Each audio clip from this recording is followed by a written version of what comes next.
Bab 16, obrolan santriwati 18+. Ketika di kamar, Dina dan Afia tengah ngobrol tentang teman mereka yang tokcer setelah menikah dengan Ustadz, karena sekali main langsung jadi, sehingga Siva yang sebenarnya tahu, bukan tahu rasanya karena pernah merasakan, tapi pernah dengar ceritanya. Dan tentunya sambil sok tiduran, Siva menyimak dengan baik obrolan mereka. "Ah udahlah Afia, kalau ngobrolin ini bikin pingin nikah juga ya," ucap Dina. "Gaya apa aja yang udah kamu pakai, Fa?" tanya Kiara. "Gaya kodok ngorek, gaya katak, gaya bebas, gaya seluncuran," sahut Siva. "Apaan itu gaya kodok ngorek, haha? Tahu emangnya kamu mau berenang apa mau ngapain, Fa?" "Oh iya, apa main kuda-kudaan itu enak?" tanya Siva. "Dih, ngapain kamu tanya aku? Kan yang udah nikah kamu. Harusnya kita dong yang nanya. Apa kamu takut ya?" "Takut apa sih? Kalau ceritain ini malu-maluin gak sih?" "Iya enggak lah. Ceritain aja nggak apa-apa, Fa. Siapa tahu sebagai edukasi tentang seks kan." "Edukasi seks," ucapan Siva yang begitu besar segera dibungkam oleh Dina sehingga tatapan mata yang semula nyalang langsung biasa kembali. "Kamu kan sebelum mondok banyak teman laki, Fa. Mereka nggak pada seenaknya kan sama kamu. Kalau bahas itu pas lagi ngumpul ya sering, tapi seriusan aku belum pernah. Emang enak ya?" "Iya," dia nanya lagi hadeh. Obrolan tentang itu membuat Siva pusing sendiri. Sekedar berpakaian seksi dan menempel pada pria memang sering dilakukan dikala gadis itu balapan, makanya selalu menjauhi hal yang berbau agama karena pusing harus diatur. Namun Siva terjebak dengan apa yang dibenci. Andai kalian tahu kalau aku suka punya pasangan bad boy, keren, anak motor, ketua geng, itu impian aku. Tapi kok malah dapat Pak Ustadz, banyak aturan, sampai nyasar ke pesantren. Mimpi apa aku sih?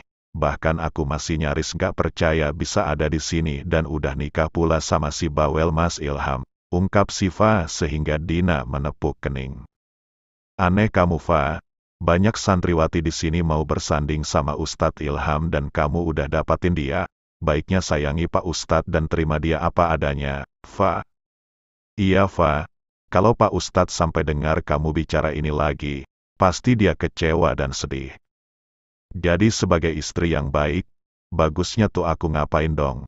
Harus bisa masak apa harus bisa bantu perekonomian keluarga?" "Buset, ngapain mikir sejauh itu? Kasihlah Pak Ustadz kesucianmu, Fa. Kan, Pak Ustadz suami kamu. Apa kamu belum ya?" Udah ah.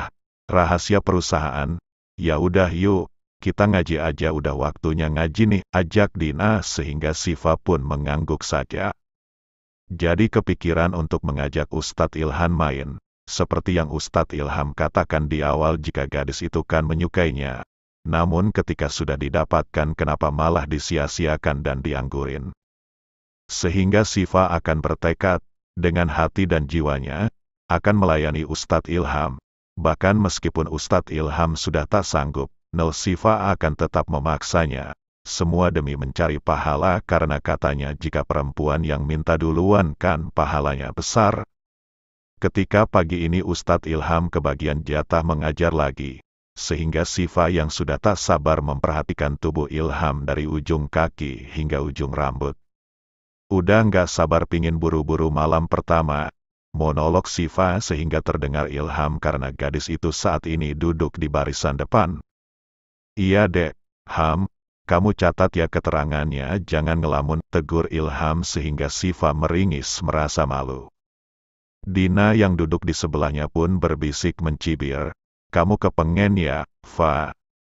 "Dih enggak, udah disimak, nanti aku kelewatan makna sama keterangannya," sahut Siva acuh namun Dina tersenyum. Dina sangat mengerti sepupunya itu. Siang ini hujan rintik-rintik membasahi suasana teduh di pondok pesantren. Siva yang baru saja menyelesaikan ngajinya tak ke asrama putri namun melipir dulu untuk makan gorengan di warung yang berada di dalam kantin asrama. Hanya sendirian. Iya, meski hanya sendirian Siva sudah cukup nyaman. Mbak Laila, aku pesan gorengan, pakein sambal kacang aja, ucap Siva. Lah kok sendirian aja, Fa? Mana kawanmu? Udah duluan ke Astri. Mbak dengar kemarin kamu berantem ya sama Linda. Jauhin aja dia, Fa. Nakal dia tuh. Semua santriwati baru tuh selalu jadi bahan bulian dia. Aku juga kena sih. Pantesan aja dia sentimen banget sama aku. Siva pun menikmati gorengan itu dengan nikmat. Usai menikmatinya niatnya gadis itu hendak balik ke asrama lagi. Namun tak lama Linda datang bersama kedua temannya memepet Siva saat ini. Sendirian aja, Fa, ucap Linda. Aku cuma mau buktiin ucapan kamu tadi. Katanya kamu mau banting aku. Jangan ngomong doang dong, ayo lakuin, imbul Linda. Hade, kamu bisa nggak pergi? Virus, aku baru aja menikmati gorengan Mbak Laila. Aku cuma asal bicara kok, Siva masih menjawab dengan santai. Iya. Linda masih dendam kesumat pada Siva karena saat itu dirinya dipermalukan dan hendak diseret ke toilet. Oh, asal bicara ya. Sehingga Linda memerintahkan kedua temannya yang begitu tunduk padanya untuk mencekal tangan Siva. Apaan sih nih? Lepasin, hardik Siva yang semakin diperlakukan semena-mena oleh Linda dan gengnya. Nasya berusaha melepaskan Vita dan Jani yang mencekal kedua tangannya, sehingga membawa Siva ke sebuah gudang dan mendorong gadis itu masuk ke dalam dan menguncinya. Loh, Linda, bukain pintunya. Linda, kamu benar-benar ya. Linda, Siva menggedor pintu karena Linda menguncinya di dalam. Mohon dulu sama aku, kalau nggak mau mohon akan aku biarin kamu menginap di gudang ini. Aku salah apa sih? Bukain dong, kamu ini benar-benar menguji kesabaranku. Ya, Siva yang sudah kesal mengepal tangannya. Santri baru adalah mainan baru. Udahlah cabut yuk.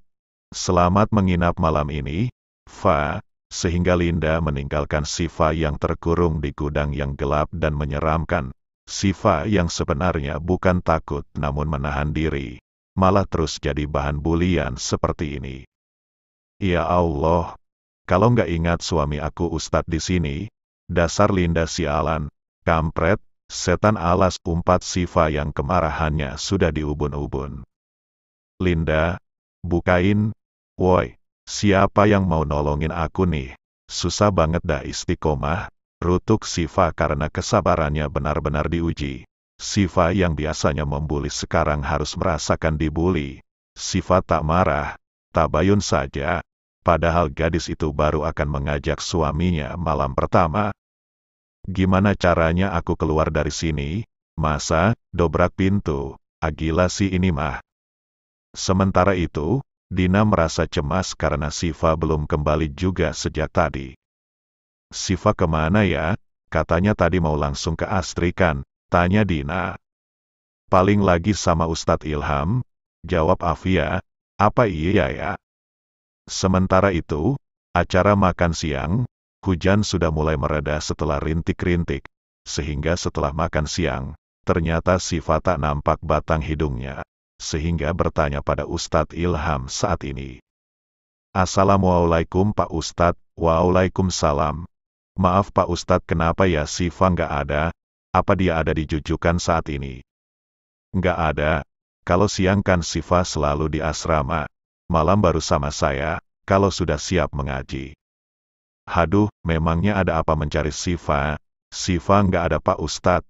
Katanya tadi mau makan gorengannya Mbak Laila. Tapi pas kami cek ke sana katanya Siva udah ke Astri. Masa Siva kabur lagi? Ucap Afia. Apa kalian udah mencari ke seluruh camp di Astri? Tanya Ilham. Belum sih, kami nggak yakin. Kalau Siva kabur Pak Ustadz, apa baiknya kami tunggu aja ya? Mana tahu nanti Siva kembali. Dina meminta pendapat dari Ustadz Ilham. Ya sudah, saya juga mau coba cari Siva di Jujukan. Mana tahu dia di sana. Iya Pak Ustadz. Nasya kabur? Tidak. Tidak mungkin gadis itu nekat. Hal itulah yang selalu Ilham takutkan sehingga mengecek motor kesayangan Siva yang masih bersandar di garasi. sehingga memanggil sang istri yang tak terlihat juga keberadaannya dijujukan saat ini. Assalamualaikum Dek Nasya. Dek, kamu kemana sayang? Duh kemana ya? Tapi motornya ada, berarti Sifa masih ada di sekitaran pondok. Ilham pun bertanya pada Ustazah Nasya, namun jawabannya masih sama jika Sifa tak ada di asrama putri. Sehingga Ilham kelimpungan berusaha mencari gadis itu. Sementara Linda terlihat biasa saja seolah tak terjadi sesuatu. Sifa yang jenuh karena tak ada suara langkah kaki memilih berteriak saja, siapa tahu ada yang mendengarnya. Apakah ada orang di luar? Tolong dong, aku terkurung di sini, jerit Sifa, namun gudang yang berada sedikit jauh dari asrama itu membuat suara Sifa samar-samar terdengar. Tak lama Sifa melihat lubang yang sedikit tinggi sehingga mencoba keluar dengan menggapai lubang ventilasi itu. Duh tinggi amat dah, nggak ada tangga juga, terus aku kudu piye? Syukurlah ada tangga di dekat lubang pojok dinding sehingga Sifa gegas memindahkannya. Cukup berat namun Sifa cukup kuat sehingga berhasil memindahkannya. Awas kamu setan alas, abis dari sini, aku bejek-bejek kamu, Linda kampret. Sifa pun membuat tangga itu mencapai lubang ventilasi yang letaknya lumayan tinggi. Sehingga gadis itu keluar perlahan melewati lubang ventilasi itu. Tak lama Sifa berusaha untuk membuat tubuhnya keluar sari lubang itu dan bruk. Ya Allah, syukurlah, aman, awas kamu Linda, dengan langkah lebar disertai kakinya yang sedikit pincang karena keseleo dan wajah yang diliputi amarah meski sebenarnya tubuhnya sakit karena jatuh dari ketinggian 3 meter. Gadis itu melupakan rasa sakitnya karena sudah sangat kesal pada Linda, namun baru saja tiba di luar area Astri, Ilham datang menarik tangan Sifa membuat gadis itu terkejut. Sifa, kamu dari mana? Dek, maaf Pak Ustadz, aku ada urusan.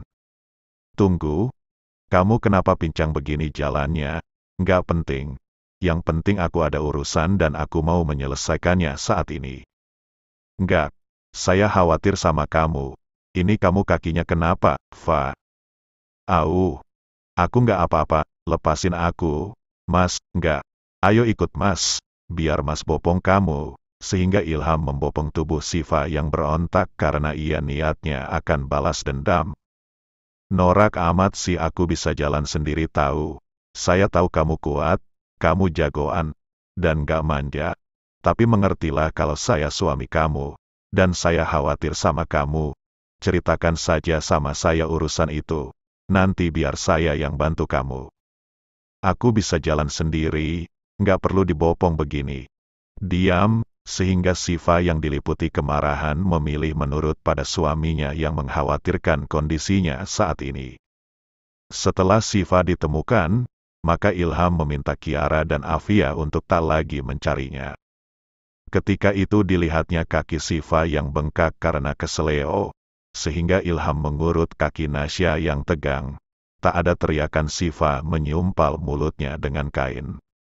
Sakit Dek, Nasya hanya mengangguk. Ini tadi jatuh di mana? Tanya Ilham. Kepeleset Mas. Kamu dari mana tadi Dek? Aku abis jalan-jalan keliling pondok. Bosan. Kepeleset, jawab Sifa. Kalau mau jalan-jalan ngomong aja sama saya. Nanti saya temani. Malam ini izin aja dulu ya. Adek istirahat di jujukan. Iya Mas. Sifa mengepal tangan karena kesal. Baiklah. Masa bodoh dengan akhlak yang selama ini hendak Sifa jaga. Sifa hanya ingin membuat Linda jera dan berhenti mengusik hidupnya. Dek, lurusin kakinya. Emang mau ngapain? Mas mau pijat? Ayo, biar adek cepat sehat ya. Sifa mengangguk tak membantah. Jika melihat Ilham, memang segala rasa sakit itu hilang seketika. Wajahnya yang tampan, meski sedikit galak dan tak mau dibantah, namun tetap saja wajah itu memiliki harismanya sendiri. Mas Ilham, sapa Sifa. Iya Dek. Nggak jadi deh. Loh, kok nggak jadi? Emangnya mau bicara apa? Katakan aja, ucap Ilham dengan senyum teduh saat ini. Sakit nggak sih Mas? Dicoblos, dicoblos? Siapa yang mau nyoblos? Fa, emangnya pemilu? Dih, malah polos juga jawaban Mas Ilham. Hah, maksudnya coblos itu? Ilham mulai mengertikan ucapan gadisnya saat ini.